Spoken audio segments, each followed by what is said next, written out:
Next बात करेंगे हम लोग बायलिटरल मोनोपोली। बायलिटरल मोनोपोली किसको कहते हैं, है ना? तो बायलिटरल मोनोपोली एक मार्केट सिचुएशन होता है जहां पर single seller and single buyer होता है। ठीक है, कि एक मार्केट है, वहां पर लेने वाला भी एक ही है और बेचने वाला भी एक ही है। मतलब जो सेल कर रहा है वो भी एक है और जो उसको परचेज कर रहा है वो भी एक ही है ना? तो ये दोनों का जब इंटरेक्शन होता है तो इसी को हम लोग बायलिटरल मोनोपोली कहते हैं। तो इसके अंतर्गत हम लोग देखते हैं कि यहाँ पर प्राइस जो डिटर्मिनेशन वो कॉस्ट कंडीशन के कारण नहीं होता है ना? कि क्योंकि यहाँ पर दो ही है तो यहाँ कॉस्ट और revenue MR equal to MC के आधार पे नहीं होता है, बल्कि यहाँ पर बार्गेनिंग पावर के आधार पे होता है। बार्गेनिंग पावर, ठीक है? या फिर इक्विलिब्रियम प्राइस को डिटरमाइन करने के लिए थर्ड पार्टी इंटरवेंशन की जरूरत पड़ती है। थर्ड पार्टी इंटरवेंशन जो ये दोनों के बीच का मीडिएटर है ना, मीडिएटर के तौर पे काम करें। मीडिएटर डिटर्मिनेशन होता है वो थर्ड पार्टी इंटरवेंशन, या फिर इसको हम लोग बोल सकते हैं एक्सोजेनस फैक्टर का इंटरमीडिएटर से। एक्सोजेनस फैक्टर्स, है ना? जैसे कि दो पार्टी झगड़ा कर रहा है तो तीसरा सुझाव देना या फिर उसको सेटलमेंट करने के लिए फैक्टर। अदर मार्केट में सब इंडोजेनस फैक्टर होता है, एमआर इक्वल टू एमसी। ठीक है, तो यहाँ पर बेसिकली अगर सिंगल सेलर का बात कर रहे हैं तो ये मोनोपोली हो जाएगा, मोनोपोली। और बायर का बात करते हैं तो ये हमारा क्या हो जाएगा, मोनोसोनी, है ना? तो जब मोनोपोली और मोनोसोनी के बीच प्राइस डिटर्मिनेशन होता है या एक्सचेंज होता है तब ये हमारा बायलिटरल मोनोपोली एराइज होता है।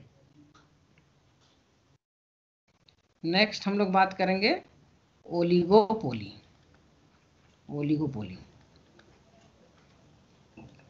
तो ओलिगोपोली का मतलब क्या होता है कि ओलिगो प्लस मोनोपोली। ठीक है, यहाँ पर ओलिगो कहने का मतलब होता है फ्यू फर्म और मोनोपोली कहने का मतलब होता है कि अपने अपने प्रोडक्ट में सबका अपना राइट होता है अबाउट प्रोडक्ट और उसका डिसीजन कि कितना प्राइस रखें, कौन सा स्ट्रेटजी हम लगाएं, है ना? और एक का प्रोडक्ट दूसरे का प्रोडक्ट को कॉपी नहीं कर सकता है। मतलब कि यहाँ पर प्रोडक्ट डिफरेंशिएशन होता है, प्रोडक्ट डिफरेंशिएशन,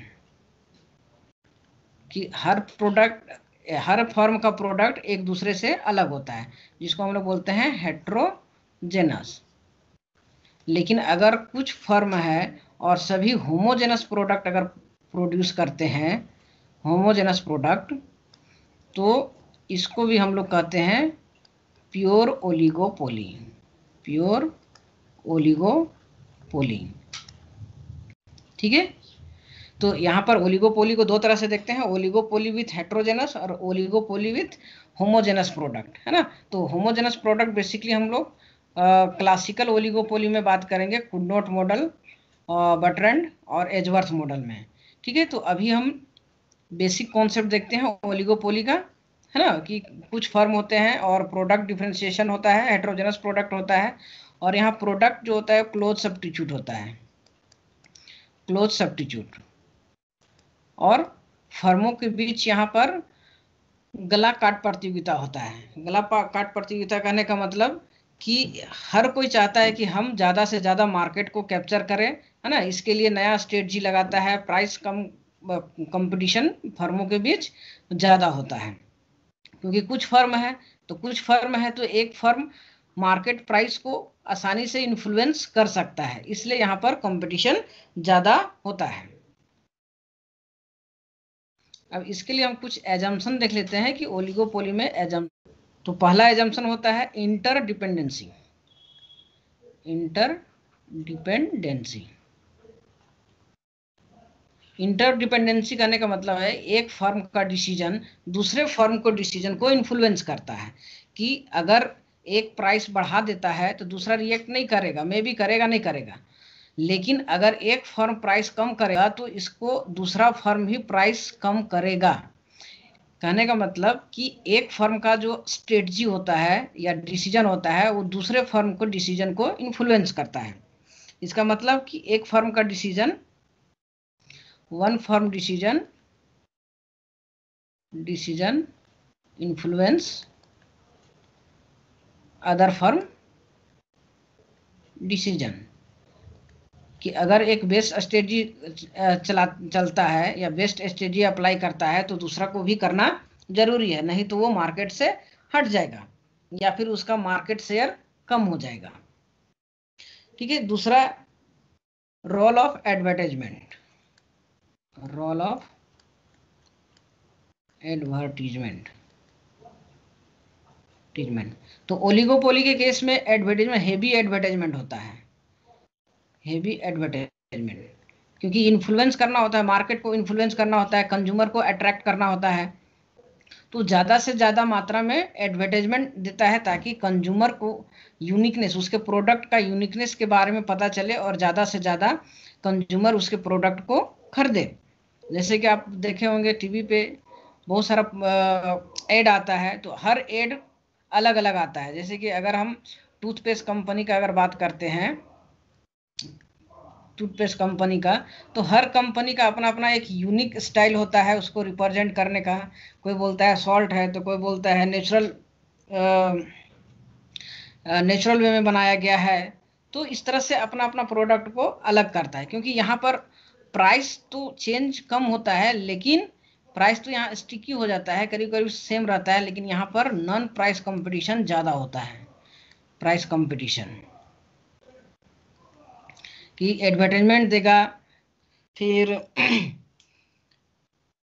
डिस्काउंट देगा, ऑफर देगा, अपना प्रोडक्ट को चेंज करेगा। नेक्स्ट है ग्रुप बिहेवियर, ग्रुप बिहेवियर, कि इसमें इंडिविजुअल बिहेवियर तो होता है लेकिन यहाँ पर ग्रुप बिहेवियर काम करता है। ग्रुप बिहेवियर कहने का मतलब कि एक जो करेगा वो दूसरा भी उसको रिएक्ट करेगा, है ना, जिसको हम लोग आगे देखेंगे चैम्बरलिन में इसको किस तरह से एक्सप्लेन की। नेक्स्ट जो है indetermination of demand curve, indetermination of demand curve. ठीक है, यहाँ पर हम किसी का डिमांड कर्व जो होता है वो एग्जैक्टली पता नहीं होता है ना, इनडिटरमाइन होता है कि बढ़ेगा कि घटेगा। ठीक है, तो यहाँ पर हमारा ज़्यादातर चलता है एक्सपेक्टेशन, या फिर इसको हम लोग बोलते हैं गेम, है ना, कि एक गेन करेगा तो दूसरा लूज करेगा। ठीक है, तो ये सब बेसिकली ओलिगोपोली का पार्ट है जो रियल नेचर पाया जाता है ना, रियल वर्ल्ड में यही एग्जिस्ट करता है कि ओलिगोपोली फर्म होते हैं, आपस में एक दूसरे का डिसीजन इन्फ्लुएंस करता है और हर कोई मार्केट कैप्चर करने के लिए अपना अपना नया नया स्ट्रेटजी अपनाता है ताकि हम ज़्यादा से ज़्यादा मार्केट को कैप्चर कर सकें।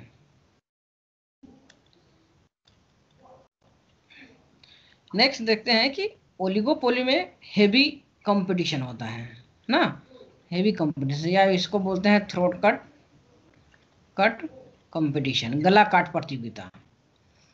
तो अब यहाँ पर ओलिगोपोली का दो नेचर हो जाता है, क्योंकि कुछ फर्म है तो कुछ भी पॉसिबल हो सकता है कि आपस में कंपटीशन करने के बजाय आपस में एग्रीमेंट कर ले या फिर सुलह कर ले कि भाई हम लोग कंपटीशन क्यों कर रहे हैं, हम लोग कुछ ही हैं। इससे कि क्या होता है, जब कंपटीशन होता है तो एक प्राइस कम करेगा, दूसरा प्राइस कम करेगा, तो ये सब प्राइस रिएक्शन होगा, नॉन प्राइस कंपटीशन होगा, जिसके कारण प्रॉफिट कम हो जाएगा।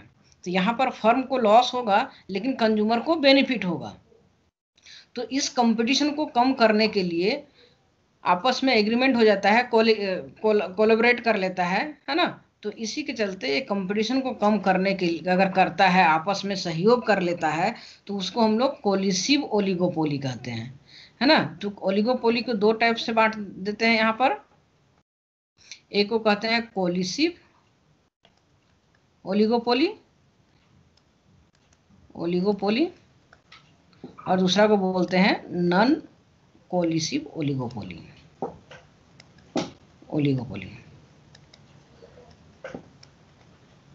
तो पहले डिस्कस करते हैं कोलिसिव ओलिगोपोली का। तो सबसे बड़ा एम कोलिसिव ओलिगोपोली का क्या होता है? कंपटीशन को कम करना, है ना, रिडक्शन ऑफ कंपटीशन, या इसको खत्म करना। किसके बीच? फर्म के बीच। फर्म के बीच जो कंपटीशन है उसको खत्म कर देना। तो खत्म कब होगा? या तो इन लोग लीगली एग्रीमेंट करेगा, है ना, लीगल तौर पे लीगल एग्रीमेंट कि हम लोग साथ में काम करेंगे और हमारा एक ही डिसीजन होगा, अलग अलग डिसीजन नहीं होगा। या फिर दूसरा हो सकता है कि फॉलो कर सकता है एक दूसरे का डिसीजन को या फिर स्ट्रेटजी को। तो इसके आधार पे हम लोग कोलिसिव ओलिगोपोली को दो भागों में बांटते हैं। कोलिसिव ओलिगोपोली पहला होता है परफेक्ट कार्टेल, और दूसरा होता है इम्परफेक्ट कार्टेल, है ना। तो परफेक्ट कार्टेल में क्या होता है? ये लीगली एग्रीमेंट होता है, और यहाँ पर ज्वाइंट प्रॉफिट मैक्सिमाइजेशन होता है। ज्वाइंट प्रॉफिट मैक्सिमाइजेशन कार्टेल में मैजिशन। तो यहाँ पर भी इसको परफेक्ट कार्टेल को दो तरह से यहाँ पर हम लोग डिवाइड कर सकते हैं। एक तो कार्टेल होता है और दूसरा मार्केट शेयरिंग होता है। मार्केट शेयरिंग, ठीक है। तो पहला हम लोग देख लेते हैं कार्टेल, जो ओरिजिनली कार्टेल का मतलब होता है। कार्टेल, तो सबसे पहला कार्टेल का एम क्या होता है? एम ज्वाइंट प्रॉफिट मैक्सिमाइजेशन,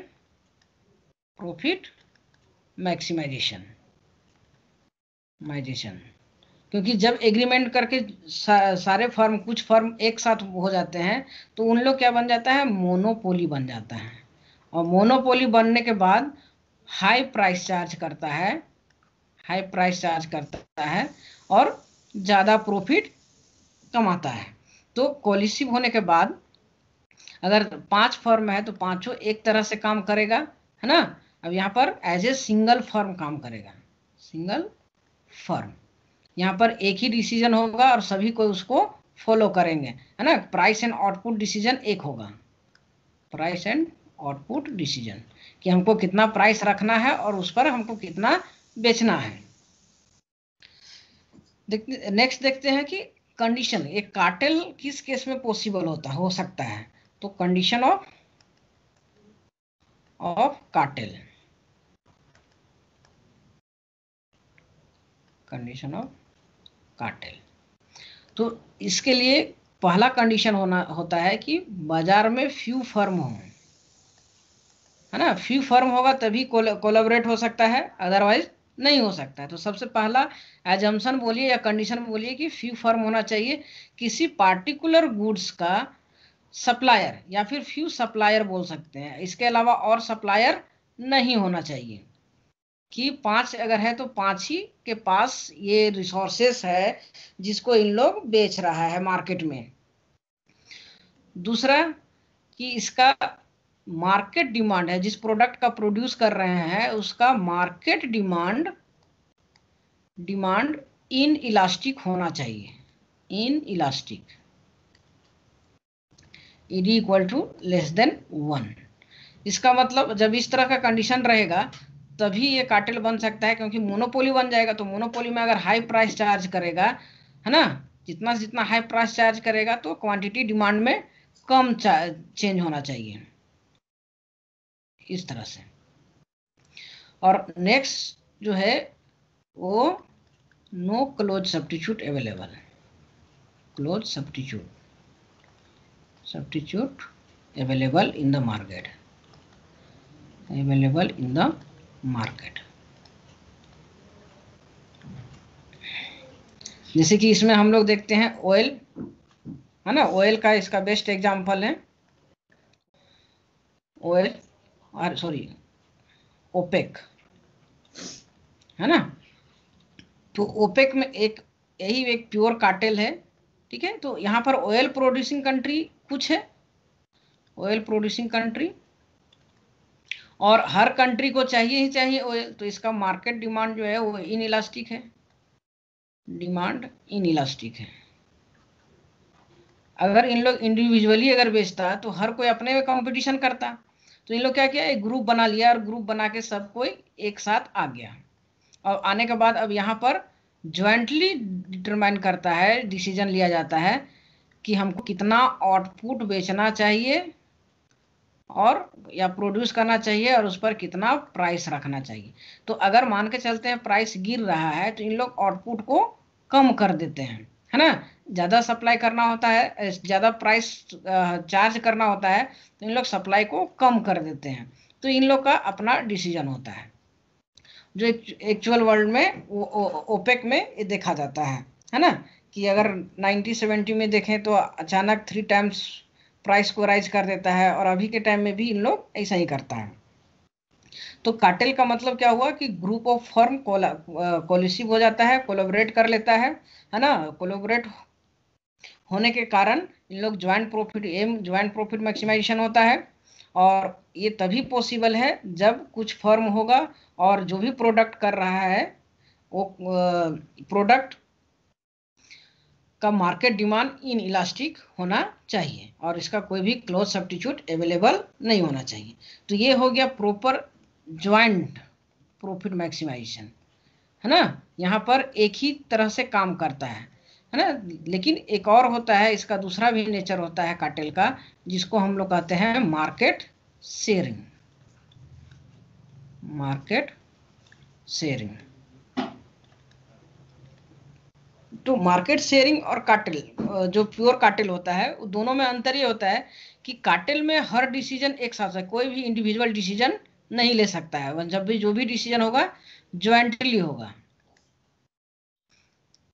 कि प्राइस के बारे में आउटपुट कोई भी डिसीजन होगा तो ज्वाइंटली होगा।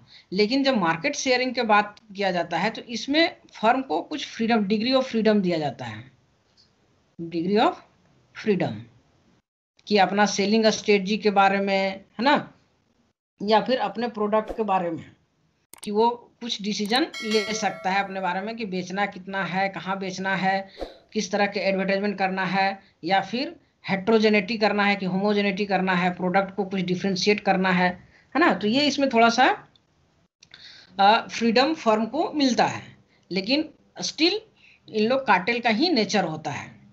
तो ये जो मार्केट शेयरिंग होता है ये बेसिकली दो तरह से होता है ना, या इसको कह सकते हैं दो तरह का मार्केट शेयरिंग का दो मेथड होता है। पहला होता है non price competition, non price competition,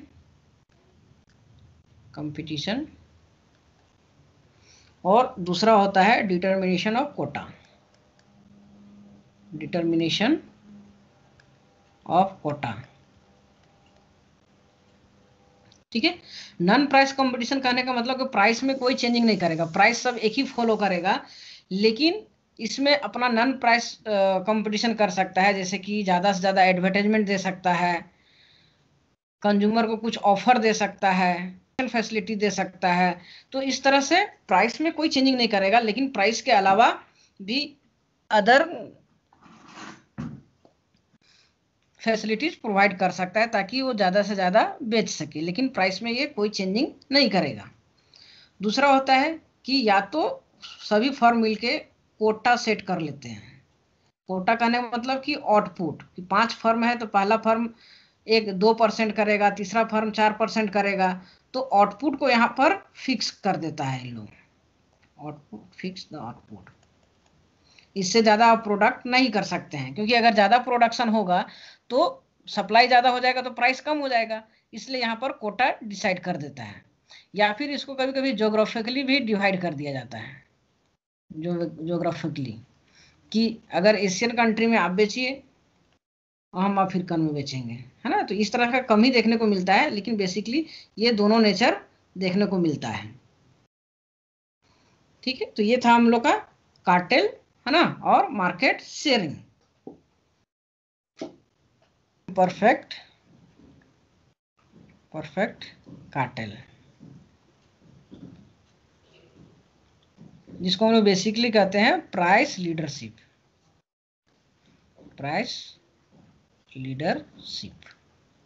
ठीक है, यहाँ पर किसी भी तरह का एग्रीमेंट नहीं होता है, बल्कि म्यूचुअल अंडरस्टैंडिंग होता है। म्यूचुअल अंडरस्टैंडिंग, ठीक है। यहाँ पर इसका भी मतलब एम जो होता है वो कंपटीशन को कम करना, है ना, कि आपस में कंपटीशन नहीं करना। तो कोलिशिप में हम लोग देख रहे थे कि एग्रीमेंट द्वारा होता है ना, लीगली, जबकि इम्परफेक्ट कार्टेल में, प्राइस लीडरशिप में, यहाँ पर एक दूसरे को फॉलो किया जाता है म्यूचुअल अंडरस्टैंडिंग के द्वारा। ठीक है, तो यहाँ पर देखते हैं कि प्राइस लीडरशिप कितना तरह से हो सकता है। तो पहला प्राइस लीडरशिप जो होता है लो कॉस्ट फर्म।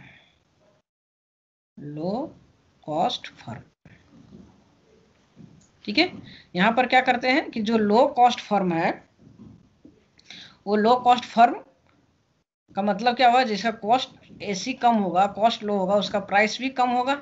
इसका मतलब कि ये लार्ज हो सकता है या फिर इफिशिएंट फर्म हो सकता है ना, इफिशिएंट फर्म। तो ऐसे भी डिमांड लो क्या काम करता है, जब प्राइस कम होता है तो डिमांड ज़्यादा होता है। तो अदर फर्म जो है, अदर फर्म, वो इसको फॉलो करते हैं, इसकी पॉलिसी को फॉलो करते हैं, इससे कंपटीशन नहीं करते हैं, बल्कि इसकी प्राइस पॉलिसी को फॉलो करते हैं। दूसरा जो है उसको कहते हैं public domain firm, public dominant firm, या पब्लिक डोमेन भी इसको शॉर्टकट में बोलते हैं, पब्लिक डोमेन फर्म। इस केस में फर्म जो है वो वैसे फर्म को फॉलो करते हैं, अदर फर्म, जिसका पब्लिक इमेज ज़्यादा होता है, पब्लिक इमेज, है ना, कि लोग उसका प्रोडक्ट को ज़्यादा पसंद करते हैं और पब्लिकली वो बहुत ज़्यादा पॉपुलर है ना। तो उसका प्राइस कितना हो बढ़े घटे तो उस पर कस्टमर पर उतना इफेक्ट नहीं होता है ना। तो अपना प्राइस को बढ़ा भी सकता है और घटा भी सकता है, उसका पब्लिक इमेज ज़्यादा होने के कारण उसका डिमांड पे उतना असर नहीं होता है ना। तो इस इमेज को देखते हुए अदर फर्म फॉलो करते हैं कि हम भी इस तरह से बनाए, मतलब कि जो पब्लिक डोमेन फर्म होता है वो उसका स्ट्रेटजी को अदर फर्म भी फॉलो करते हैं। जैसे कि अगर एक जियो है तो ये इसका पब्लिक इमेज बहुत अच्छा है, तो अदर टेलीकॉम कंपनी है तो इसका स्ट्रेटजी को फॉलो करेंगे। ठीक है, बल्कि इसके साथ कंपटीशन नहीं करेंगे। नेक्स्ट जो होता है वो बैरोमेट्रिक फर्म, बैरोमेट्रिक फर्म। तो बैरोमेट्रिक फर्म किसको कहते हैं, वैसे फर्म जो हर सिचुएशन में अपना प्रॉफिट मैक्सिमाइज कर लेता है या फिर अपना कंपनी को स्टेबल रखता है। तो बेसिकली इसमें बात होता है डिप्रेशन या रिसेशन एंड बूमिंग या प्रोस्पेरिटी। ठीक है, तो बूमिंग, जब इकोनॉमी बूमिंग में होता है तो हर कोई प्रॉफिट कमा ही लेता है, लेकिन असली चैलेंज जो होता है वो डिप्रेशन या रिसेशन में होता है।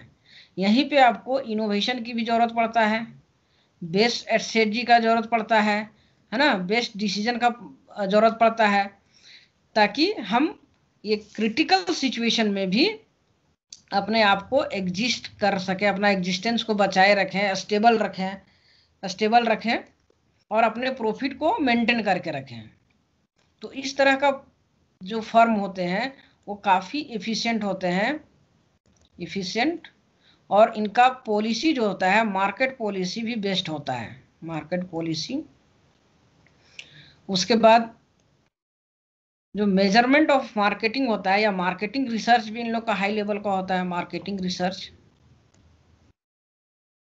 ठीक है, कहने का मतलब कि इसका फोरकास्टिंग एबिलिटी जो है, फोरकास्टिंग एबिलिटी, भविष्यवाणी करने का, फोरकास्टिंग ऑफ मार्केट स्ट्रेटजी, ये सबसे तगड़ा होता है ना, कि पहले ही फोरकास्ट कर लेता है कि आने वाले समय में इकोनॉमी में क्या होने वाला है, और इसके आधार पे अपना आउटपुट, प्राइस या पॉलिसी एडजस्ट करता है।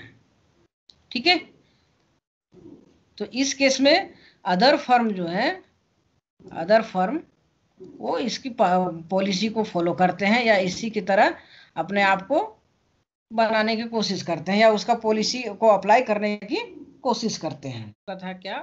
पॉलिसी ओलिगोपोली, है ना। तो एक बार इसको रिवाइज कर देते हैं यहाँ पर, ठीक है, कि पॉलिसी ओलिगोपोली जो होता है, पॉलिसी ओलिगोपोली, इसको दो भागों में बांटते हैं, परफेक्ट कार्टेल और इम्परफेक्ट कार्टेल, इम्परफेक्ट कार्टेल। ठीक है, और कार्टेल में हम लोग देखते हैं, परफेक्ट कार्टेल में हम लोग देखते हैं, देखें, कार्टेल और मार्केट शेयरिंग, मार्केट शेयरिंग। और इम्परफेक्ट कार्टेल में हम लोग क्या देखें? Price leadership, leadership. कार्टेल जो ये दोनों कैटेगरी, परफेक्ट कार्टेल है वो एग्रीमेंट के थ्रू होता है, एग्रीमेंट, है ना, और जिसमें कि कार्टेल जो होता है वो ज्वाइंट प्रॉफिट मैक्सिमाइजेशन होता है, ज्वाइंट प्रॉफिट मैक्सिमाइजेशन, और इसमें इंडिविजुअल फ्रीडम नहीं होता है, कि जो भी डिसीजन होता है ग्रुप में होता है, ज्वाइंटली होता है, जबकि मार्केट शेयरिंग में कुछ फ्रीडम फर्म को दिया जाता है अपने सेलिंग एक्टिविटीज के लिए, है ना। तो इसको हम लोग दो तरह से देखें, एक non price competition, price competition, और दूसरा हम लोग देखें fixing the quota, fixing of quota, कि एक में हम प्राइस को रिजिड रखते हैं, है ना, प्राइस जो होगा वो ग्रुपली डिसाइड होगा, लेकिन उसका सेलिंग एक्टिविटीज होगा कि हमको ऑफर देना है कि प्रोडक्ट को किस तरह से बेचना है, वो इंडिविजुअली ले सकता है, या फिर आपसी में हम लोग कोटा डिसाइड कर लेते हैं कार्टेल में कि आपको इतना क्वांटिटी बेचना है, उसको इतना क्वांटिटी बेचना है, according to the firm capacity और उसकी एफिशिएंसी के आधार पे। वहीं दूसरी ओर हम लोग इम्परफेक्ट कार्टेल में हम देखें, पहला लो कॉस्ट फर्म, है ना, जो लो कॉस्ट फर्म होगा उसका प्राइस लो होगा, और लो होने के कारण अदर फर्म भी उसकी पॉलिसी को फॉलो करते हैं। नेक्स्ट था पब्लिक डोमेन। तो पब्लिक डोमेन में हम लोग क्या देख रहे हैं? जिसका पब्लिक इमेज ज़्यादा है, पब्लिकली ज़्यादा पॉपुलर है ना, तो उसका पॉलिसी अदर फर्म फॉलो कर रहे थे। यहाँ पर म्यूचुअली किसी तरह का एग्रीमेंट नहीं हो रहा था, बल्कि दूसरे का जो बेस्ट प्लेयर है ना, जो बेस्ट फर्म है, उसकी पॉलिसी को अदर फर्म फॉलो कर रहे हैं। और नेक्स्ट इसमें देखे थे बैरोमेट्रिक, जिसकी फोरकास्टिंग एबिलिटी सबसे अधिक होती है ना। तो ये ओलिगोपोली हम लोग डिस्कस किए और इसका ये समरी था। ठीक है, कार्टेल, परफेक्ट कार्टेल और इम्परफेक्ट कार्टेल। अब नेक्स्ट हम लोग चलते हैं, डिस्कस करते हैं नॉन कोलिसिव ओलिगोपोली, ओलिगोपोली।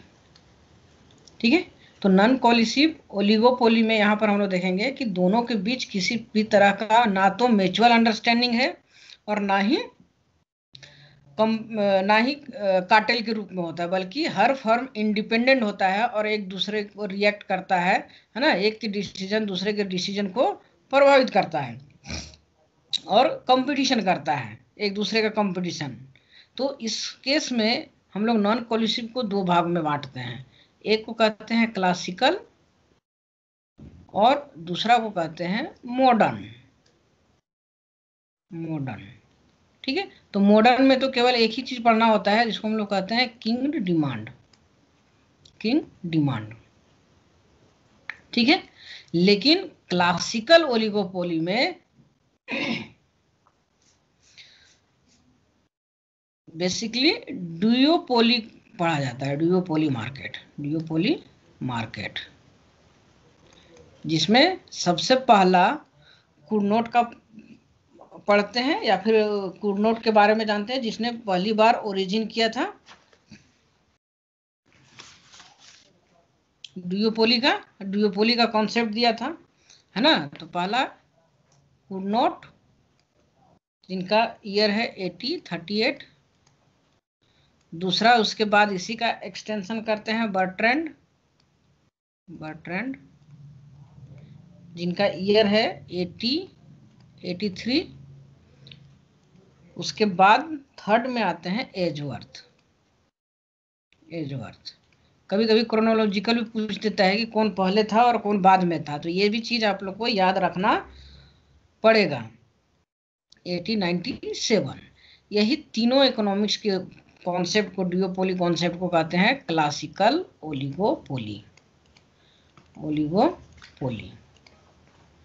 बाद में इन्हीं तीनों का कॉन्सेप्ट का मॉडर्न वर्जन या एक्सटेंशन नए रूप में जो देते हैं, वो पहले देते हैं चैम्बरलिन और स्टेकलबर्ग।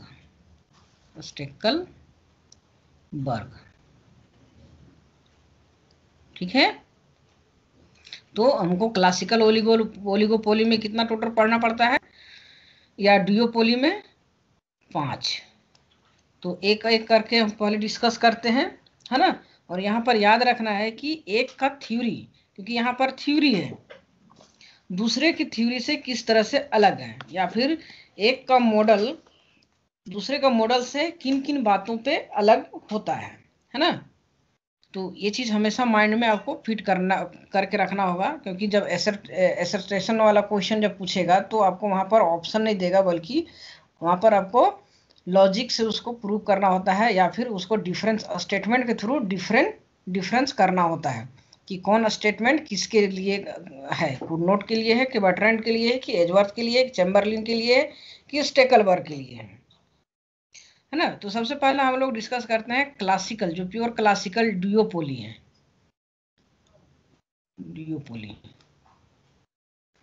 तो डुओपोली का मतलब क्या हुआ, ऐसा मार्केट का सिचुएशन जहां पर दो ही फर्म है, 2 फर्म एग्जिस्ट करते हैं, है ना। तो इन लोगों का जो क्लासिकल का कोर कॉन्सेप्ट है, कोर कॉन्सेप्ट ऑफ क्लासिकल, वो यहाँ पर डिस्कस कर लेते हैं। उसके बाद हम लोग सेपरेटली इन लोग को डिस्कस करेंगे। तो पहला जो मानता है कि फर्म का रिएक्शन, इंटरडिपेंडेंसी के बारे में, इंटरडिपेंडेंसी है ना।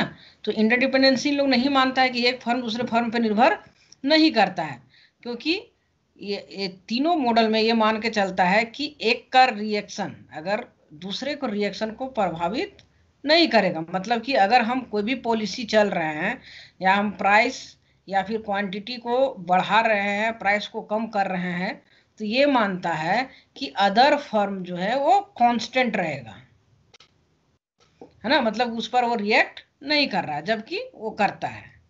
दूसरा, पास्ट एक्सपीरियंस से इन लोगों ने कुछ नहीं सीखता है ना। नो लर्न फ्रॉम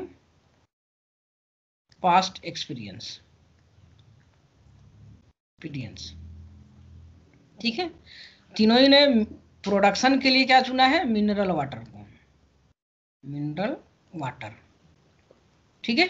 तो इसमें कोई कॉस्ट मानता है, कोई होमोजेनस मानता है और कोई हेट्रोजेनस मानता है। वेरिएशन जीरो कंजेक्चुरल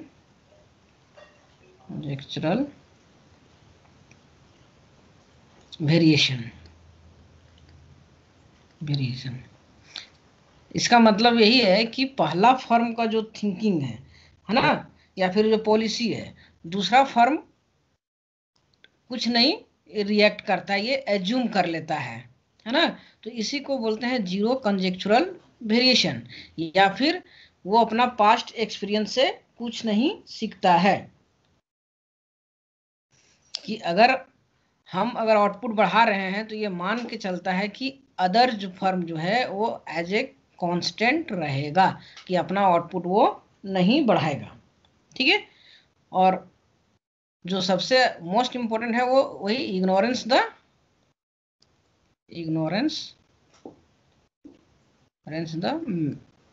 इंटरडिपेंडेंसी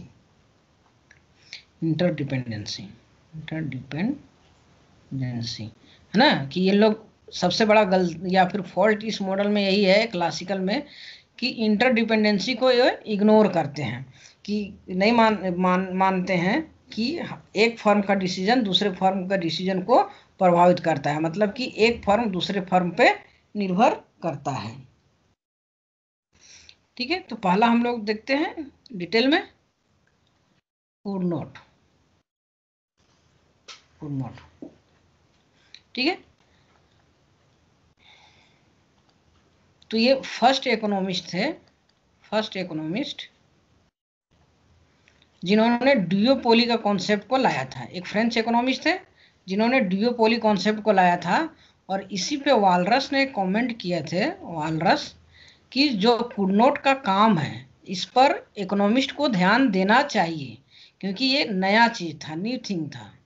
क्योंकि इसके पहले तो सब केवल परफेक्ट कंपटीशन पे फोकस था, लेकिन पहली बार कुड नॉट ने परफेक्ट कंपटीशन से हटकर कुछ नया थ्योरी मार्केट के बारे में देने की कोशिश किए थे, है ना।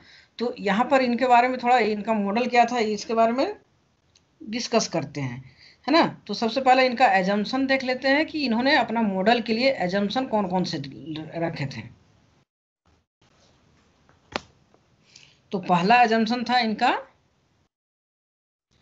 कि जीरो कॉस्ट ऑफ प्रोडक्शन।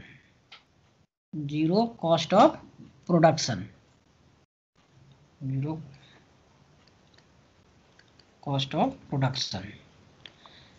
है ना, कि फर्म जो है, दोनों फर्म जो है वो मिनरल वाटर का प्रोडक्शन करते हैं, जिनका कॉस्ट ऑफ प्रोडक्शन जीरो होता है ना। वो नेचुरल रिसोर्सेज झरना के पानी लाता है और भर के बेच देता है।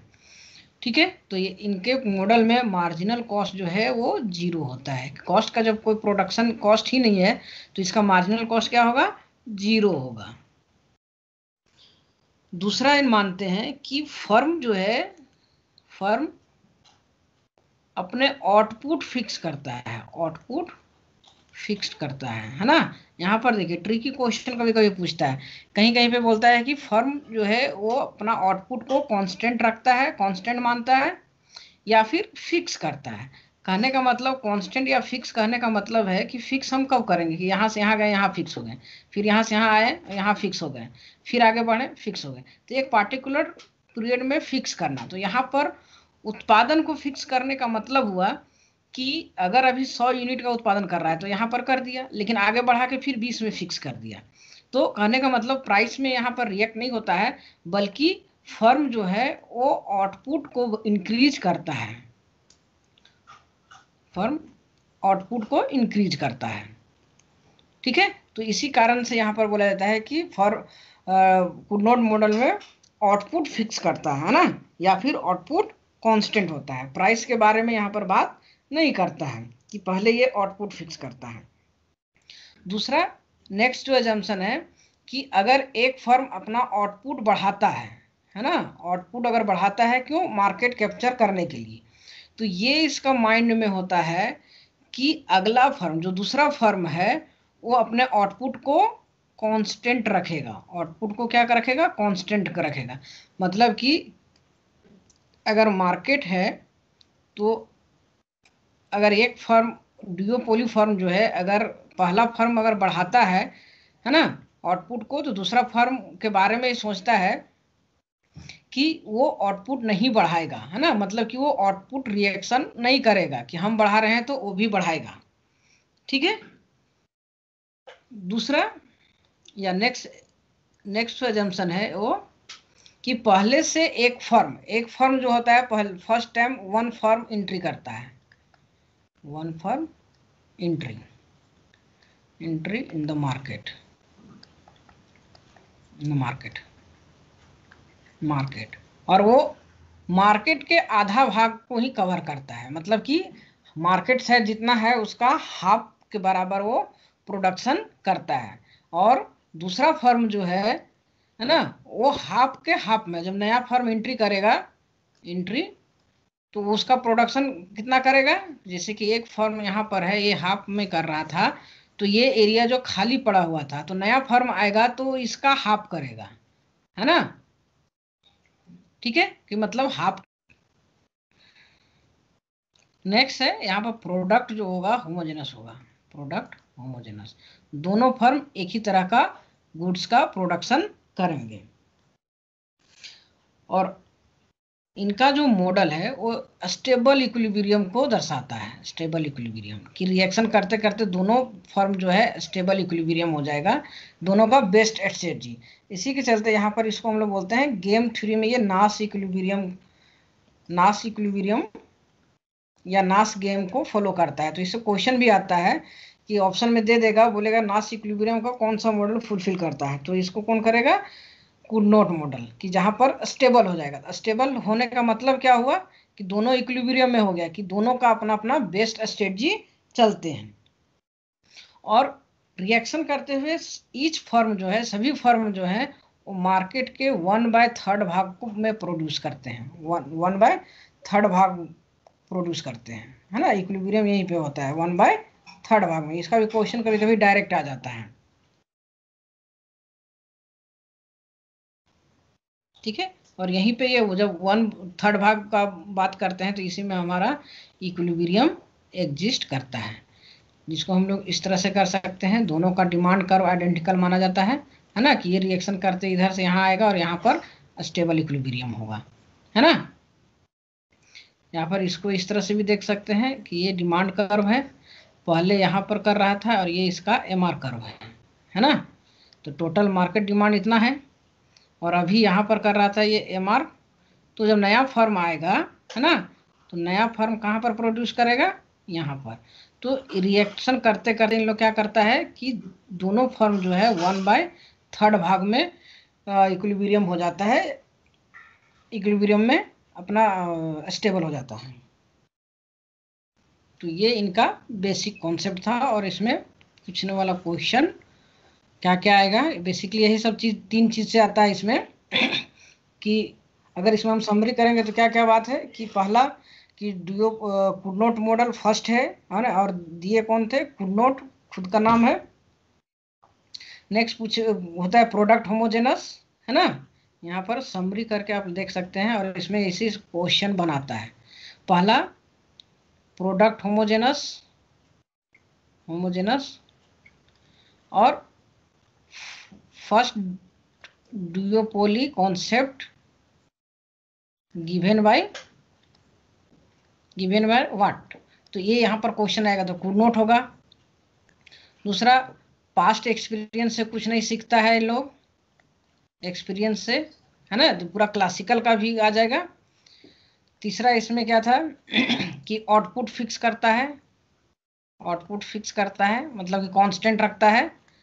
और जब ये बढ़ाता है, आउटपुट को बढ़ाता है, तो राइवल फर्म का कोई रिएक्शन नहीं होता, मतलब कि ये मान के चलता है कि अदर फर्म रिएक्ट नहीं करता है ना।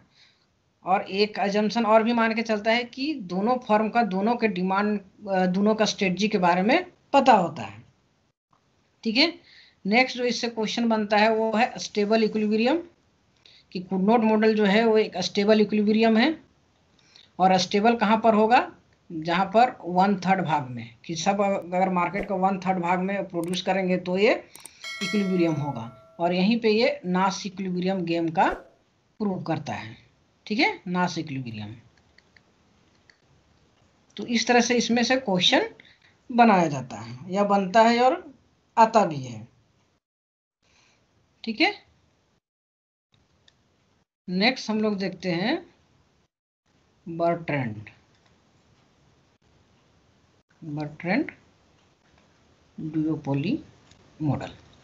तो ये भी हमारा क्या है, कुर्नोट का एक्सटेंशन है, एक्सटेंशन। तो ये इन्होंने क्या आर्गुमेंट दिया कि फर्म जो है वो पहले आउटपुट को फिक्स नहीं करता है। पहला डिफरेंस देख लीजिएगा कि आउटपुट को फिक्स नहीं करता है ना, बल्कि प्राइस फिक्स करता है। मतलब कि प्राइस फिक्स करता है, और यहां पर प्राइस रिएक्शन होता है, प्राइस रिएक्शन। जबकि गुड नोट में आउटपुट रिएक्शन हो रहा था, आउटपुट रिएक्शन। और बटरैंड में क्या हो रहा है, प्राइस रिएक्शन। प्राइस रिएक्शन कहने का मतलब कि प्राइस कंपटीशन, ये प्राइस कम करेगा और दूसरा भी प्राइस कम करेगा, लेकिन ये मानते हुए कि अदर फर्म जो है उस पर कोई रिएक्शन नहीं करेगा, है ना, कि राइवल फर्म हमारे प्राइस रिएक्शन या प्राइस कम कर रहे हैं तो दूसरा फर्म प्राइस कम नहीं करेगा, है ना। तो ये बेसिक दोनों का एजम्पशन सेम था कि रिएक्शन के अदर फर्म के बिहेवियर के बारे में। और ये भी मानते हैं इंटरडिपेंडेंसी लेवल को इंडिपेंडेंट होते हैं, दोनों फर्म जो होते हैं इंडिपेंडेंट, गुड नोट भी और बटरैंड भी। नेक्स्ट जो मानते हैं कि प्राइस का कोई लिमिट नहीं होगा, मतलब कि प्राइस फॉलिंग का no limit of price falling, no limit of price falling, ठीक है, कि प्राइस जितना भी कम होगा इसका कोई भी अनंत नहीं होगा, ठीक है। और इसका एम क्या होता है, जो ड्यूओपोली है वो होल मार्केट को कैप्चर करना चाहता है, होल मार्केट को कैप्चर करना चाहता है। ये नहीं कि इक्विलिब्रियम नहीं, कि बल्कि होल मार्केट में, कि एक फर्म चाह रहा है कि हम प्राइस कम, इतना प्राइस कम कर दें कि पूरे मार्केट को हम कैप्चर कर लें, मतलब कि एक ही फर्म एग्जिस्ट कर दें।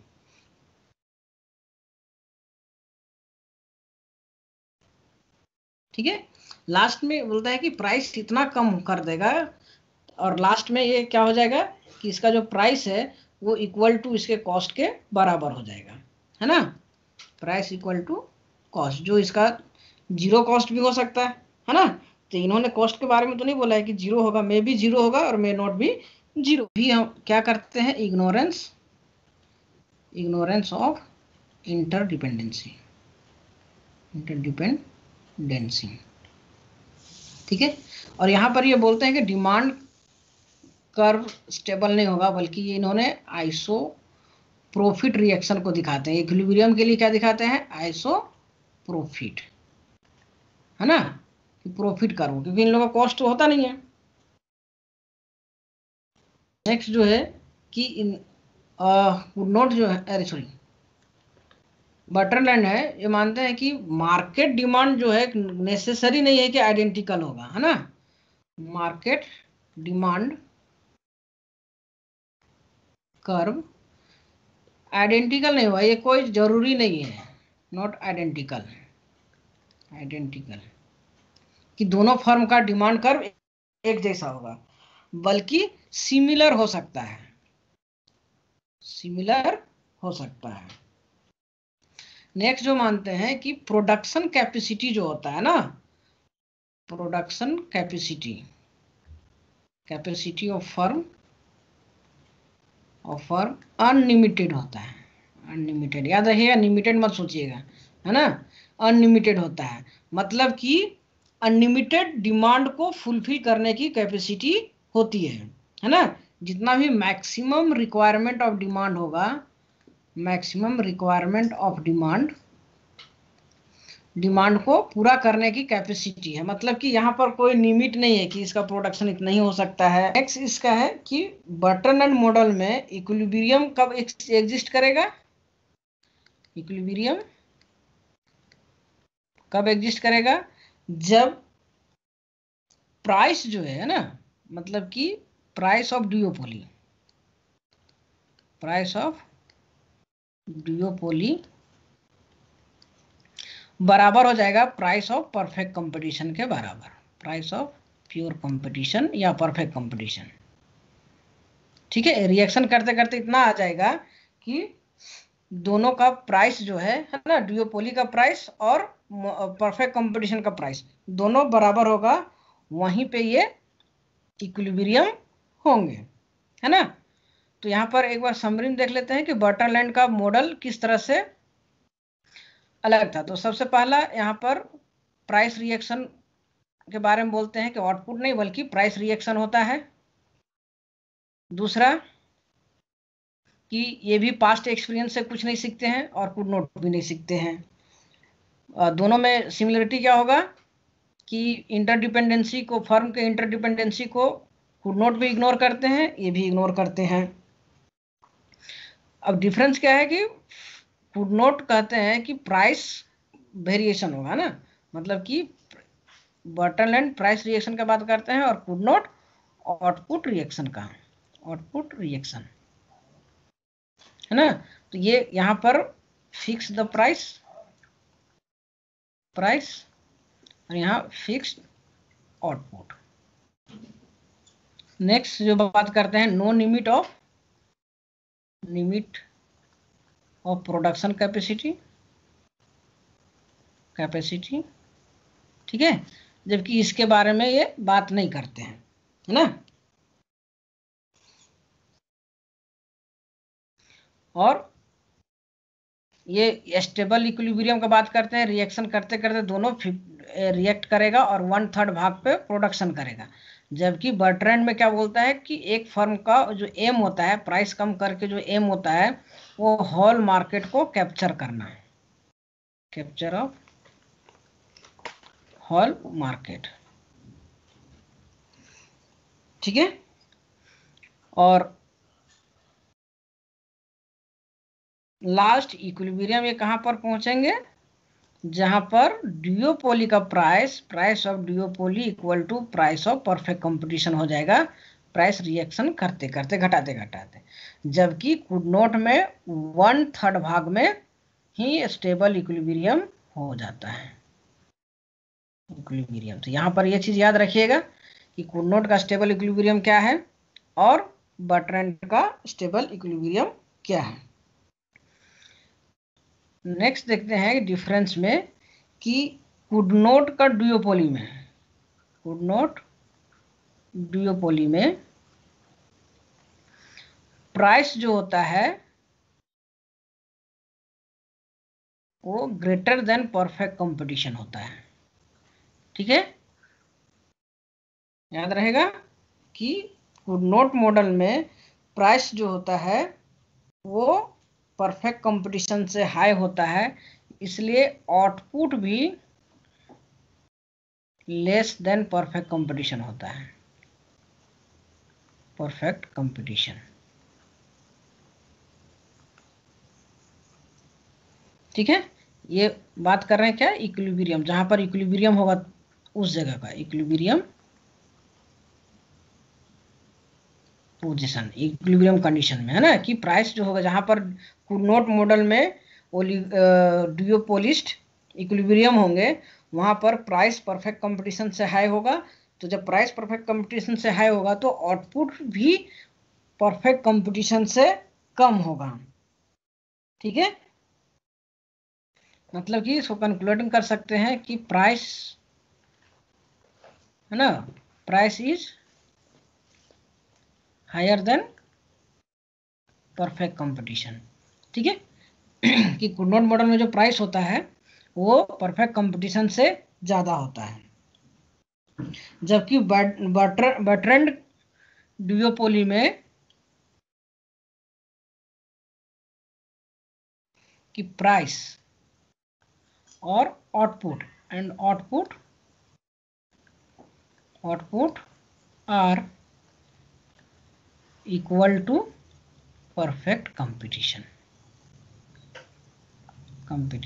है ना। कि बर्ट्रैंड में क्या होता है कि प्राइस एंड आउटपुट दोनों परफेक्ट कंपटीशन के बराबर होता है, ठीक है। तो ये बेसिक डिफरेंस इन लोग का है कि कुड नोट मॉडल में price and output perfect competition, sorry, price perfect competition से ज्यादा होता है, आउटपुट परफेक्ट कंपटीशन से कम होता है। जबकि बर्ट्रैंड मॉडल में प्राइस एंड आउटपुट दोनों परफेक्ट कंपटीशन के बराबर होता है। अब नेक्स्ट देखते हैं, डिस्कस करते हैं एजवर्थ ड्यूओपोली। बेसिकली एजवर्थ दोनों का जो कॉन्सेप्ट है ना, उसको समराइज करते हैं और एक अपना नया थॉट देते हैं कि क्या हो सकता है। तो सबसे पहले ये भी कंटिन्यू रखते हैं एजम्पशन को कि पहला फर्म अगर कुछ रिएक्शन करता है तो अदर फर्म भी ये मान कि पहला फर्म अगर आउटपुट एडजस्ट करता है या इंक्रीज करता है तो अदर फर्म कांस्टेंट रहेगा, वो रिएक्ट नहीं करेगा। लेकिन दोनों का एक बात को एक क्रिटिसाइज करते हैं कि पहला तो ये आउटपुट रिएक्शन, कुड नोट का आउटपुट रिएक्शन को एक क्रिटिसाइज करते हैं और बर्ट्रैंड का प्राइस रिएक्शन को क्रिटिसाइज करते हैं, है ना। दोनों में लिमिट नहीं है कि ये रिएक्शन कहाँ तक जाएगा, ठीक है। बर्ट्रैंड बोलते हैं कंटिन्यूअसली रिएक्शन होगा, तो ये पॉसिबल नहीं होता है क्योंकि हमारे पास रिसोर्सेज जो होते हैं, रिसोर्सेज लिमिटेड होते हैं। जब लिमिटेड होता है तो हम अनलिमिटेड प्रोडक्शन नहीं कर सकते हैं, लिमिटेड प्रोडक्शन को नहीं कर सकते हैं, है ना। जैसे कि बर्ट्रैंड बोलते हैं कि जितना भी मार्केट डिमांड होगा वो सारे मार्केट डिमांड को पूरा करने का मतलब कि प्रोडक्शन कैपेसिटी जो होता है वो अनलिमिटेड होता है। नेक्स्ट जो बात करते हैं कि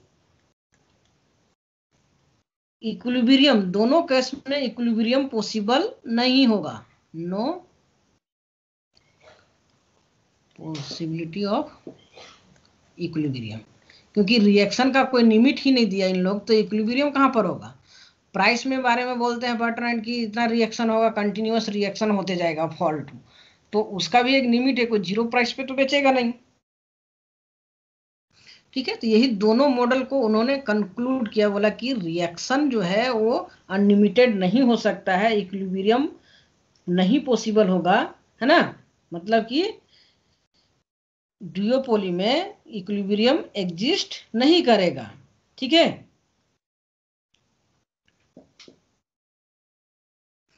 ठीक है, इसके लिए इन्होंने एक ग्राफ से समझाया था कि क्यों नहीं हो सकता है। कि मान के चलते हैं ये पूरा डिमांड कर्व है, ये पूरा मार्केट डिमांड है, इनिशियली दोनों का प्राइस जो है यहाँ पर है ना। तो ये स्टेबल है। अब एक फर्म ए हो गया, ए बी हो गया, कि ये फर्म जो है कि प्राइस कम करता है और आउटपुट को बढ़ाना चाहता है, ये मानकर कि अदर फर्म कोई रिएक्ट नहीं करेगा, लेकिन अदर फर्म भी क्या करता है, प्राइस को कम करता है और अपना क्वांटिटी को बेचता है, ये सोच के कि ये रिएक्ट नहीं करेगा, तो फिर ये रिएक्शन होगा। तो ये रिएक्शन अनलिमिटेड नहीं होगा, बल्कि एक टाइम पे आकर ये कांस्टेंट हो जाएगा, क्योंकि रिएक्शन जो है कॉस्ट कंडीशन से नीचे नहीं जा सकता है ना। तो रिएक्शन आकर एक जगह पर रिएक्ट कर जाता है। तो इन्होंने बोला कि दोनों एक साथ होता है, सिर्फ प्राइस रिएक्शन नहीं होता है और ना ही केवल आउटपुट रिएक्शन होता है, बल्कि प्राइस एंड आउटपुट दोनों होता है। क्योंकि अगर हम प्राइस करते हैं, कम करते हैं, तो आउटपुट भी हमारा बढ़ता है, सॉरी डिमांड भी बढ़ता है ना। तो ये इनका बेसिक कॉन्सेप्ट था। बेसिकली ये दोनों को ही समराइज करते हैं और दोनों को क्रिटिसाइज करते हैं, ठीक है। तो अगर इनका एजम्पशन का बात करें तो इन्होंने एजम्पशन सब एक जैसा लिया है, लेकिन एक चीज इन्होंने अलग किया है कि होमोजेनस नहीं बल्कि मे बी हेट्रोजेनस प्रोडक्ट्स हो सकता है, हेट्रोजेनस, है ना। एक फर्म का प्रोडक्शन और प्रोडक्ट दूसरे फर्म से अलग होता है। जैसे कि अगर हम मिनरल वाटर का ही बात कर रहे हैं, तो मिनरल वाटर में क्या है, तो वाटर है, लेकिन उसका पैकेजिंग अलग हो जाता है, कोई छोटा डब्बा कोई बड़ा डब्बा करके अपने आप को प्रोड्यूस करता है या फिर उसको मार्केट में बेचता है, ठीक है। तो यहाँ पर अगर हम कंक्लूड करते हैं तीनों का एक साथ, पहला देखते हैं तीनों का, कुड नॉट, दूसरा बर्ट्रैंड, बर्ट्रैंड और तीसरा एजवर्थ। ठीक है, तो कुड नॉट सबसे पहला आउटपुट रिएक्शन का बात करता है, ये प्राइस रिएक्शन का बात करते हैं, ये बोथ का है ना। ये स्टेबल इक्विलिब्रियम का बात करते हैं, ठीक है, और नाश इक्विलिब्रियम का। और स्टेबल कहां पर होगा, 1/3 भाग में, ठीक है। और ये बात करते हैं प्राइस रिएक्शन होगा, और स्टेबल कहां पर होगा, जहां पर duopoly price equal to perfect competition price हो जाएगा। और ये बोलते हैं कि इक्विलिब्रियम एग्जिस्ट ही नहीं करेगा, है ना। एजवर्थ क्या बोलते हैं कि डुओपोली में इक्विलिब्रियम एग्जिस्ट नहीं करेगा, नो इक्विलिब्रियम। ठीक है, ये इनका ये बात करते हैं अनलिमिटेड प्रोडक्शन का, अनलिमिटेड प्रोडक्शन और capturing whole market, whole market.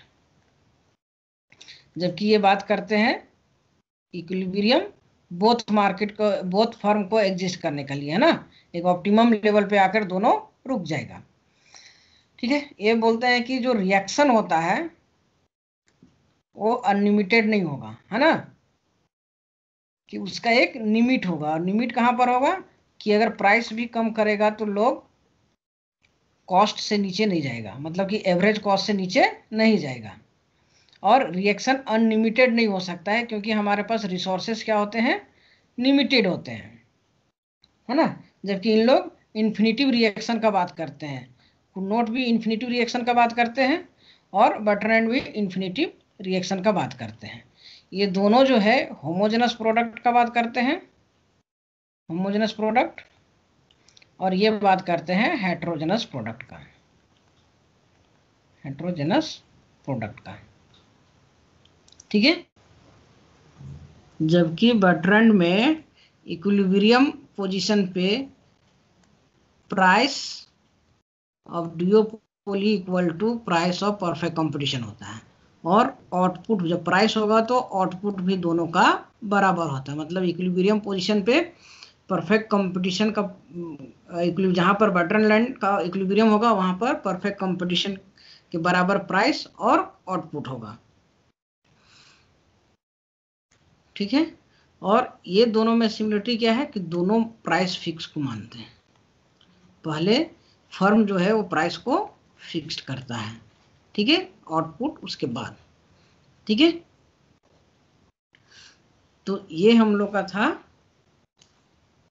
Classical oligopoly. अब इसका हम लोग एक्सटेंशन देखते हैं चैम्बरलिन का। पहला चैम्बरलिन, चैम्बरलिन, तो चैम्बरलिन अपने थ्योरी ऑफ मोनोपोलिस्टिक कंपटीशन, उनका पेपर का नाम था the theory of monopolistic competition. इन्होंने जो क्लासिकल ओलिगोपोली है उसका इम्प्रूवमेंट करते हैं। पहला इन्होंने बात किया कि कोई जरूरत नहीं है कि 2 ही फर्म हो सकता है, मोर देन 2 फर्म होगा। दूसरा कि इन लोगों ने जो कॉमन एजम्पशन मान के रखा था कि पास्ट एक्सपीरियंस से कुछ नहीं सीखता है, know learn from past experience, learn from past experience, इस चीज को खारिज करते हैं। बोलते हैं कि फर्म जो होते हैं इतना बेवकूफ नहीं होते हैं, बल्कि इंटेलेक्चुअल होते हैं।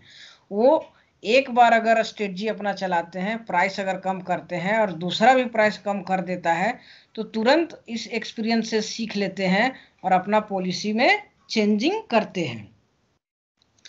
नेक्स्ट जो इन्होंने कमेंट किया क्लासिकल पे कि इग्नोरेंस ऑफ इंटरडिपेंडेंसी, बोलते हैं कि नहीं, बल्कि रिकॉग्नाइज करते हैं अपना रिकॉग्नाइजेशन ऑफ इंटरडिपेंडेंसी कि ये लोग रिकॉग्नाइज कर लेता है, ये पता चल जाता है कि एक फर्म दूसरे फर्म से अलग नहीं है, बल्कि एक फर्म का डिसीजन दूसरे फर्म के डिसीजन को प्रभावित करता है। और जब इंटरडिपेंडेंसी को रिकॉग्नाइज कर लेता है तो इन लोग में भी मोनोपोली प्राइस चार्ज कर सकता है ना, कि आपस में इंटरडिपेंडेंसी अगर रिकॉग्नाइज कर लिया तो इन लोग को पता चल जाता है कि अगर हम प्राइस कम कर रहे हैं तो दूसरा कोई भी प्राइस कम कर रहे हैं, तो दोनों के बीच कंपटीशन होगा, तो कंपटीशन के कारण प्राइस रिएक्शन होगा, और प्राइस रिएक्शन के कारण यहाँ पर कंज्यूमर को बेनिफिट होगा, फर्म को नुकसान होगा। तो इस केस में इन लोग अगर रिकॉग्नाइज कर लेता है तो इन लोग में भी मोनोपोली बन जाएगा, है ना, और मोनोपोली बन जाने के बाद हायर प्राइस पे हायर प्रॉफिट अर्न करेगा। मतलब कि इन लोग डिपेंडेंसी को रिकॉग्नाइज करता है और मोनोपोली भी बन सकता है, और मोनोपोली की तरह बिहेव करके हायर प्राइस भी चार्ज कर सकता है। जैसे कि हम लोग अभी के स्थिति में देख सकते हैं जियो और एयरटेल, ठीक है। तो इन दोनों ने अपना इंटरडिपेंडेंसी को रिकॉग्नाइज कर लिया। अब जो दोनों अलग अलग प्राइस वार चल रहा था, तो उस प्राइस वार की जगह पर अब क्या हुआ कि अपना अपना प्लान का जो टैरिफ प्लान है उसको बढ़ाने लगा, है ना, क्योंकि जान रहा है कि दोनों कंपटीशन करेंगे तो दोनों को नुकसान होगा। तो इसलिए रिकॉग्नाइज करके वो हाई प्राइस पे अपना कस्टमर से प्राइस हाई चार्ज लेता है, ठीक है। यहाँ पर कोई जरूरत नहीं है कि हाई प्राइस चार्ज करने के लिए कोलिशिव कोलिशन होने की जरूरत है, बल्कि नॉन कोलिशिव नेचर में भी इन लोग मोनोपोली की तरह बिहेव कर सकता है।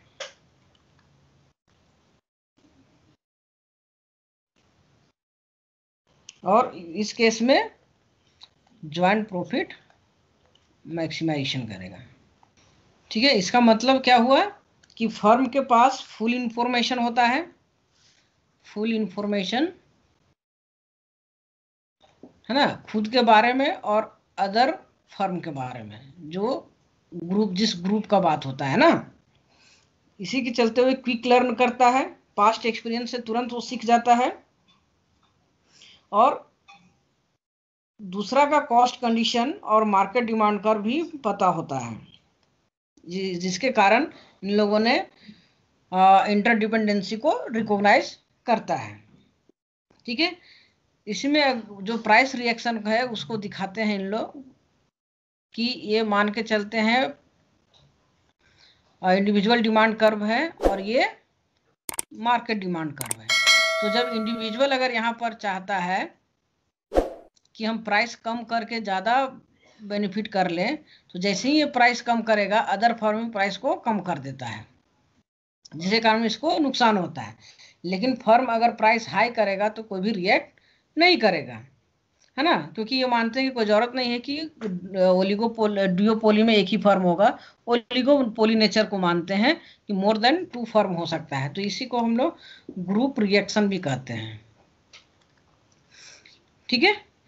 तो यहाँ पर कंक्लूजन में हम लोग क्या बोल सकते हैं कि चैम्बरलिन जो डुओपोली मॉडल है वो अदर मॉडल से किस तरह से अलग है, कि पहला ये बात करते हैं कि अपने पास्ट एक्सपीरियंस से सीखते हैं, दूसरा अपना इंटरडिपेंडेंसी को रिकॉग्नाइज करते हैं, और ज्वाइंट प्रॉफिट मैक्सिमाइजेशन करने के लिए कोल्यूशन की कोई ज़रूरत नहीं है, म्यूचुअल अंडरस्टैंडिंग ही काफ़ी है।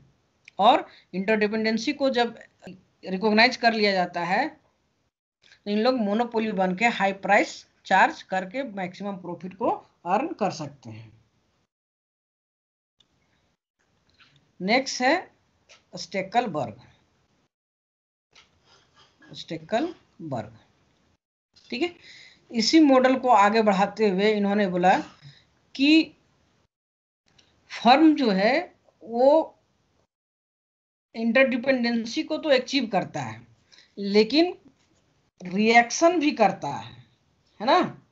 कहने का मतलब कि इसमें जो फर्म है, जो दो फर्म है, दो फर्म का डिफरेंट पॉसिबिलिटी हो सकता है, फ्लोवर का और लीडर का, कि मार्केट में एक कंपटीशन होता है लीडर बनने का, है ना। तो लीडर बनने में ज़्यादा कंपटीशन होता है, जबकि फ्लोवर बनने में कंपटीशन नहीं होता है। और यही चैम्बरलिन के कॉन्सेप्ट को आगे बढ़ाते हैं कि इंटरडिपेंडेंसी को रिकॉग्नाइज करता है, पास्ट एक्सपीरियंस से सीखता है।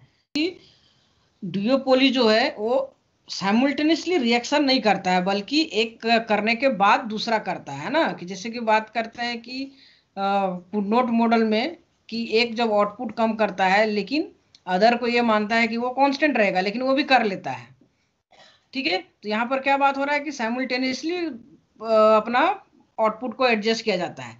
लेकिन स्टेकलबर्ग कहते हैं कि ऐसा नहीं होता है, पहले एक चलता है तब दूसरा उसका प्रतिक्रिया देता है ना। कि अगर पहले एक प्राइस कम करेगा तब इसको देखते हुए अगर इसको नुकसान हो रहा है तो इसका जवाब में ये भी प्राइस कम करेगा। मतलब कि एक स्ट्रेटजी जब चलेगा तब ही दूसरा स्ट्रेटजी फर्म चलेगा, है ना। तो इसीलिए इन्होंने 4 पॉसिबिलिटी दिया कि अगर 2 फर्म है तो 4 पॉसिबिलिटी हो सकता है मार्केट में, 4 सिचुएशन। पहला कि मान के चलते हैं ए और बी फर्म है, तो ए यहां पर फॉलोअर हो जाएगा,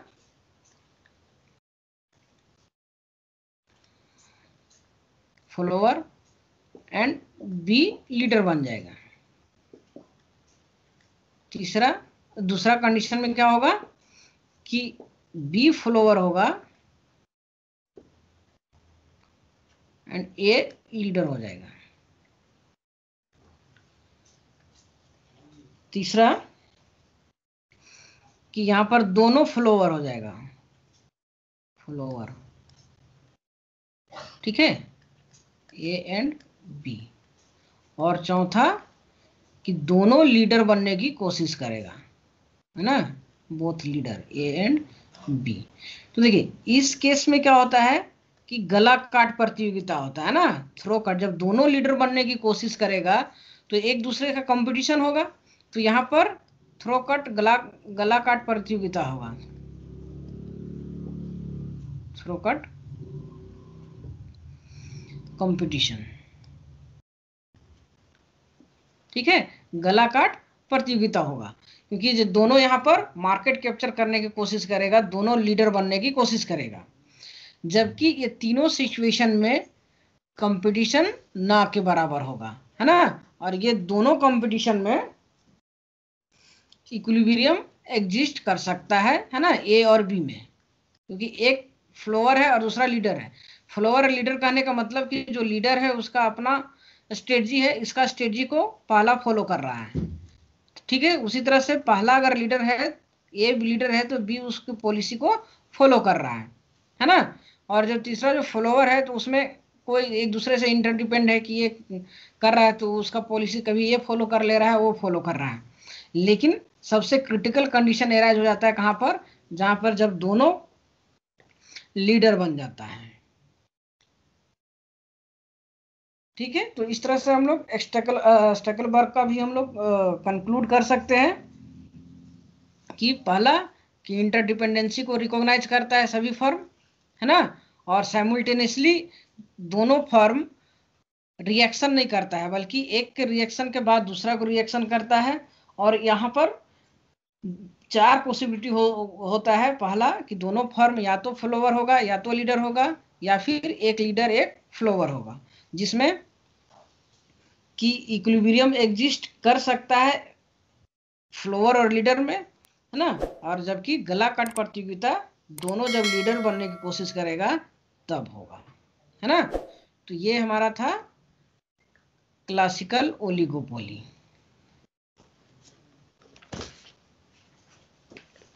नेक्स्ट हम लोग डिस्कस करते हैं मॉडर्न ओलिगोपोली, ठीक है। जो रियल नेचर पाया जाता है ना, कि रिवाइवलरी होता है, गला काट प्रतियोगिता होता है। लेकिन इसको सबसे पहला दिया कौन था, पी स्वीजी, पी स्वीजी, है ना। और ये जो डेराइव करते हैं वो चैम्बरलिन का, चैम्बरलिन ओलिगोपोली ग्रुप रिएक्शन को, ओलिगोपोली ग्रुप रिएक्शन, है ना, जो अभी बताए थे ये कि ये इंडिविजुअल है और एक ग्रुप फॉर्म को। तो यहाँ पर हम लोग देख रहे थे कि ये इंडिविजुअल है और ये ग्रुप है। तो अगर इनिशियल इक्विलिब्रियम यहाँ पर है तो इंडिविजुअल फर्म अगर प्राइस कम करके मार्केट कैप्चर करना चाहता है तो साइमल्टेनियसली ग्रुप भी प्राइस को कम कर देता है, जिसके कारण जितना प्राइस कम करता है उससे कम इसको बेनिफिट होता है, कम कंज्यूमर को अट्रैक्ट कर पाता है, क्योंकि साइमल्टेनियसली ग्रुप भी इसको फॉलो कर लेता है। लेकिन अगर ये प्राइस हाई करता है तो ग्रुप इस पर रिएक्शन नहीं करता है। इसका मतलब कि ये डिमांड कर्व और ये ऊपर का डिमांड कर्व, ये दोनों डिमांड कर्व एग्जिस्ट नहीं करता है। तो प्रैक्टिकल वर्ल्ड में जो डिमांड कर्व एग्जिस्ट करता है, ये ऊपर का पर्सन और ये नीचे का, है ना। तो यहाँ हमारा क्या होता है, इलास्टिक पोर्शन हो जाता है और यहाँ पर इन इलास्टिक, और यहाँ पर इक्वल होता है ना। ED equal to greater than 1 और ED equal to less than 1, ठीक है। और ओलिगोपोली में क्या होता है, प्राइस स्टिकी होता है, प्राइस स्टिकी, या इसको हम लोग बोलते हैं प्राइस रिजिडिटी।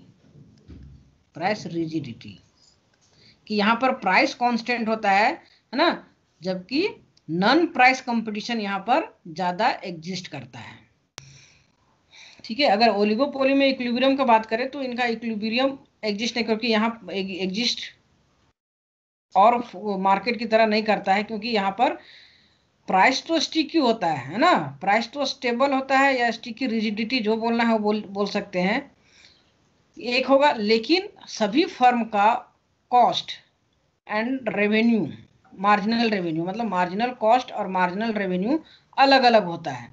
कि कोई बड़ा फर्म है तो उसका कॉस्ट छोटा है, मीडियम है तो मीडियम है ना। तो इस तरह से यहाँ कॉस्ट और मार्जिनल रेवेन्यू दोनों हमारा क्या होता है, एक नहीं होता है, आइडेंटिकल सभी फर्म का नहीं होता है। इसलिए जब इसका हम लोग इक्विलिब्रियम दिखाते हैं तो MR और MC हमारा एक नहीं होता है, बल्कि ये किंग डिमांड हो गया, है ना। तो MR यहाँ पर जहां पर किंग होगा यहाँ पर डिसकंटिन्यूअस होता है, क्योंकि सभी का एक नहीं होता है। और MC यहाँ पर एक नहीं होगा, बल्कि बहुत सारा होगा, जितना भी होगा सबका MC1 MC2 MC3 डिफरेंट होगा, क्योंकि कॉस्ट ऑफ प्रोडक्शन दोनों का अलग अलग होता है ना।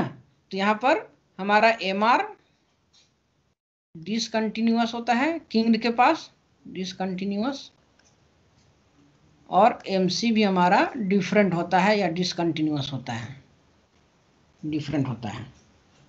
तो यहाँ पर हम लोग इसका कंक्लूजन निकाल सकते हैं कि जब ओलिगोपोली में, है ना, किंग डिमांड में जब कोई आउटपुट अगर एक्सपेंड करता है, अपना मार्केट को एक्सपेंड करता है, तो प्राइस को चेंज नहीं करता है ना, प्राइस को राइज नहीं करता है।